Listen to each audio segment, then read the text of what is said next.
Hello and welcome to this resource on reference management using Harvard. Today in this session we'll look at constructing references using Harvard and where you can go to find further help.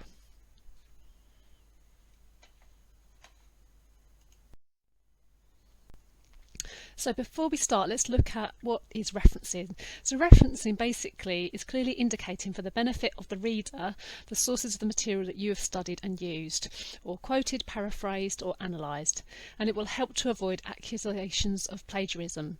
It will also help to show the reference research that you've done in terms of different sources that you've looked at and how widely you've read around the subject.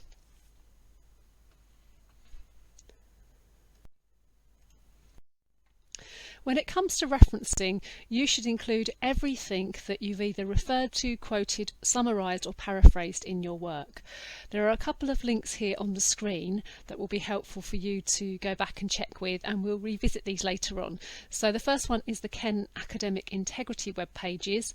Here you will find lots of guidance on the different referencing styles, including Harvard, and also a resource called Cite Them Right Online, which helps you to practice your referencing, referencing different types of sources from things like books, web pages, journal articles, etc., and testing it out to check your knowledge and make sure that you're referencing correctly.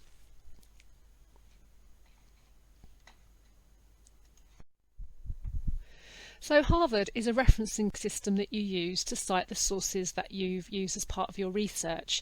Harvard sometimes is also referred to as the author date system, which basically means that you refer to the author first, followed by the date of the publication or piece of work that you're referring to. And you need to reference in two places. So firstly there's the in-text citation, which is basically some brief details within the main body of your assignment. So when you've referenced or paraphrased something, you do a quick reference to indicate that, and then at the end of your work you have the full details. So that's sometimes known as a bibliography or a reference list, and we'll talk about that as we go along.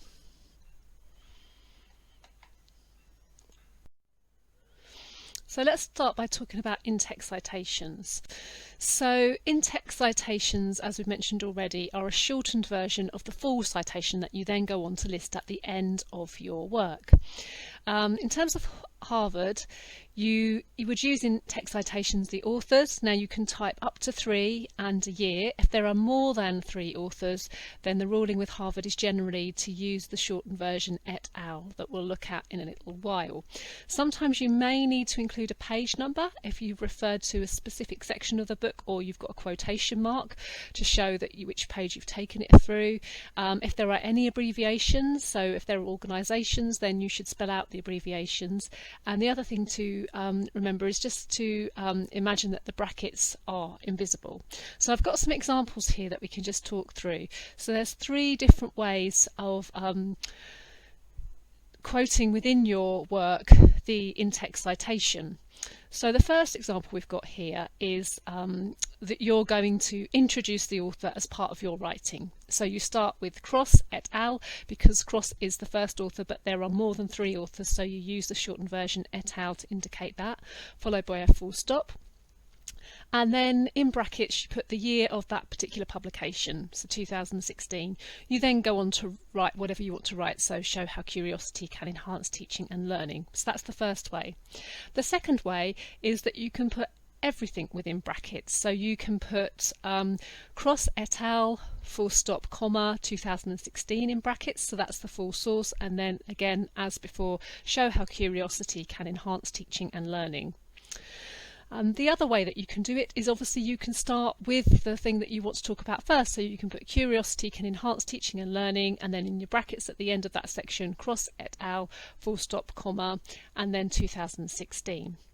So you'll notice here that there isn't a page number included, and that's because you're not particularly indicating a particular page, so you can't pinpoint it to a particular page number. It's not a quote that you're referring to. It's more of an idea that may be reflected throughout that particular text, so you don't need to include a page number there. But please do remember to do that if you are using quotation marks in particular.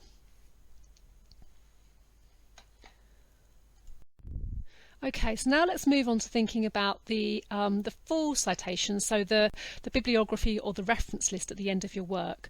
So again, just some simple sorts of rules to remember. So it always starts with the author alphabetically. List everything that you've cited in the text. You don't list anything that's not cited in the text if you've been asked to do a reference list. If you've been asked to do a bibliography, you can include other things that you may not end up referencing in your work but may have informed your thinking. And no abbreviations. Make sure you spell out in full the full organisation or anything that has been abbreviated.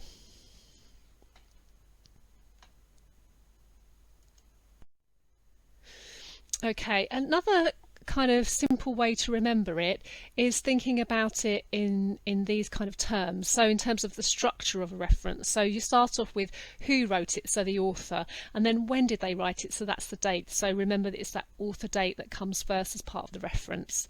Then you want to know what is it called, so what is the thing that it's been written in, or what is the thing that it's come from, and then where is it, so you know where has it been published, is it a web page, what is the URL, those types of details.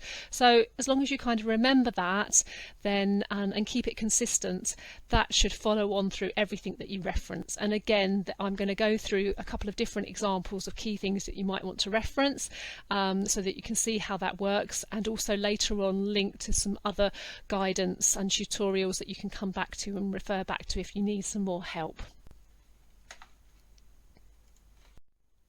Okay, so let's have a look at a book reference then. So here I've kind of just outlined the key bits of information firstly that you need to include. So first of all, you start off with the author. If there isn't an author, then you might want to put the editor's name and initials instead of, followed by the year of publication, and that should be in brackets, followed by a full stop, followed by the title of the book, including any subtitles, and that should be in italics, and then the place of publication, followed by a colon, and then the name of the publisher, full stop. So just below there, matching the same colour coding just to make it easier to show you the different sections. You can see there we've got started off with the author, so Cottrell, so author surname first, comma, Stella first name, full stop, comma, and then in brackets you've got the year that was published, so it's 2019, followed by a full stop, and then the title, the Study Skills Handbook, and again that's in italics for the title of the book, followed by a full stop. Then you've got London, where it was published, and then the publisher, Red Globe Press, full stop.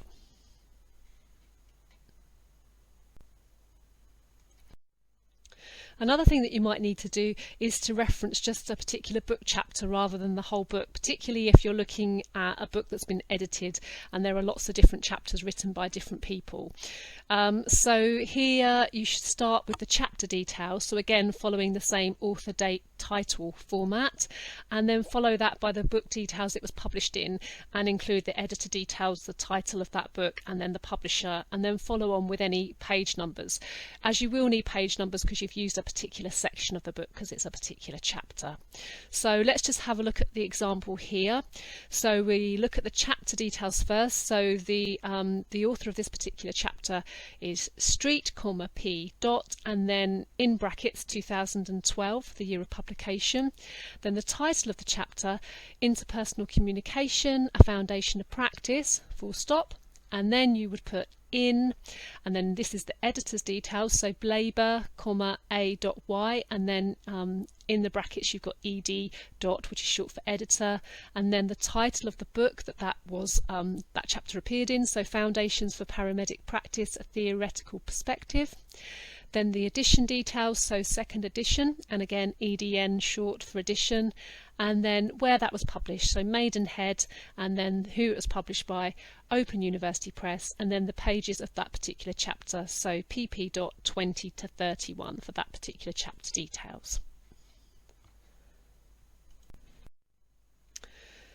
Moving on to journals, so again you can see there I've included the details that you need to include in the particular order with the right punctuation for the referencing. So you start with the author's surname, initials, full stop, comma, and then the year of publication, again in brackets and full stop, the title of the article, full stop, the name of the journal that article is published in, and that should be in italics, full stop, and then in brackets the part or the issue number, followed by a comma, and then again the page numbers, full stop. Again, you need to include page numbers for articles because it's a bit like the idea of the chapter in a book. So the article is one section of a whole journal, so you should include the page numbers there. So if we have a look at the example below, we can see the author there is Sarah, Leah, full stop, comma, and then the year that the article was published was 2019 in brackets followed by a full stop. And then the title of the article is Effects of a Study Skills Course on Student Self-Assessment of Learning Skills and Strategies, full stop. It was published in a journal called Currents in Pharmacy Teaching and Learning, and that's in italics followed by a full stop. And then you've got there the number 11 and the 7, which is the part or the issue number in brackets followed by a comma, and then you've got the page numbers of the article 664 to 668, full stop. So let's have a look at web pages now. So again, with web pages, I've outlined the main kind of areas of the reference that you need to include. So firstly, you've got the author or the editor or the organisation. Now with web pages, it may depend on what you're actually referencing. Sometimes, you know, there might not be a personal author, but it might be an organisation such as the NHS or, you know, the World Health Organisation or the BBC or something in terms of those sorts of things. So always include an organisation. Sometimes you might be referring to the general website, so again that will probably be more the organisation that you'd use first. Other times you might be referring to an article or a paper that appears on the web page but has been written by a personal author, so you should obviously include those details. So really kind of be led by that sort of information, and again there's lots more kind of different guidance for different sorts of sections of online resources that you can refer back to on the Harvard Guide and on the Cite Them Right resource as well.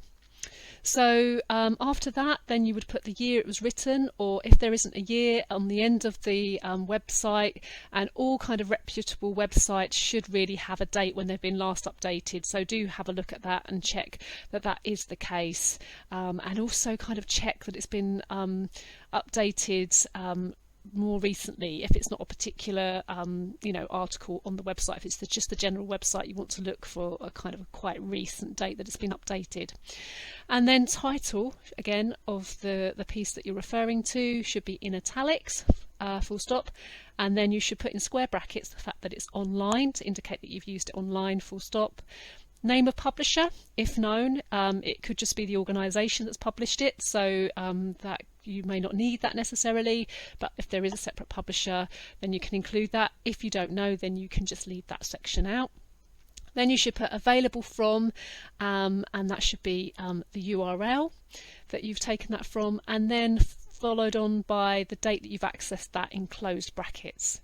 So the example we've got here is the National Health Service. So again, instead of putting NHS on its own, it's that's an abbreviation, so you would spell out National Health Service, and then you can put the abbreviation in brackets as I have done here, NHS. Then followed by the year. So for this one I'm referring to a particular piece that's written by somebody, so I'm going to put the date that that was written, so it's 2009 in brackets, full stop.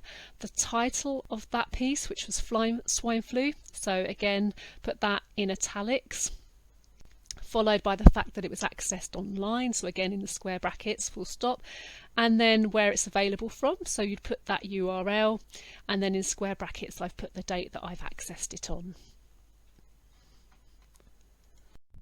Okay, so hopefully that gives you an idea of the different types of main things that you may need to reference in Harvard, but obviously there's multiple other sources that you might want to have a look at in terms of either electronic resources, things like blog posts, there may be multimedia things such as DVDs or documentaries that you may have watched online, there may be things like social media, there may be reports, and again, if you visit the Kent Harvard Guide, which I'll share the links for shortly, that will give you you a very comprehensive list of the different examples that you can use, and it will follow kind of a similar sort of pattern to what we've just looked at in terms of the author date system. I thought I'd just put together a very quick example bibliography or reference list just to show you combining those different sorts of references of what they would look like at the end of your report. So again, just remember it should be alphabetical by author and then followed by the date details going down there. You don't need to separate it into different types of things you've referenced, such as books or journal articles. It should just be one inclusive list, including all of those, but just separated alphabetically by author. Okay, and I've mentioned further help a couple of times throughout the session. So the two main places I would suggest is firstly the Kent-Harvard Guide, and there's a link to this here directly. You can also access it via the Academic Integrity web pages, and this will go through the whole of the Harvard style and show you lots of different things that you might want to reference that I wasn't able to cover in this session. We've also got the really brilliant Cite Them Right resource, and again that is excellent, and it's free and available for all students to access, and there's a link here. Again, there's also a link from the Academic Integrity web pages. What that will allow you to do is to go in and actually practice your referencing a little bit. So if there's something you're not familiar with referencing, maybe it's something that's new to you, such as a conference paper or something like that, you can go onto that site, you can select the format or the thing that you want to reference, and then there's a drop down of different referencing styles, of which Harvard is one of them. So when you select that, it will give you some examples in text citations of how they may appear, and also in your reference list at the end. And it also gives you the option to have a little practice. There's like a practice free text type box on the site that you can practice your own references in, and you can cut and paste them from there, into your work. So hopefully that is helpful. And the only other thing to say is that I'm also available to help you with any support that you might need as well. So again, I've put my contact details on there. So obviously at the moment I'm still working remotely, but if you need to book an appointment with me, you can via the link here on the screen. That will show you my availability, and then you can just click any free slots, and then you'll automatically be invited to a Teams meeting, and I can kind of help you with any referencing support or guidance that you might need. There's also the IT and library support desk, so you can visit them in person at the moment. There's obviously restrictions on how many people can be in the library, but you can also email them and telephone them, and there's also a link there to the library web pages as well for any other information that you might need. Okay, thank you.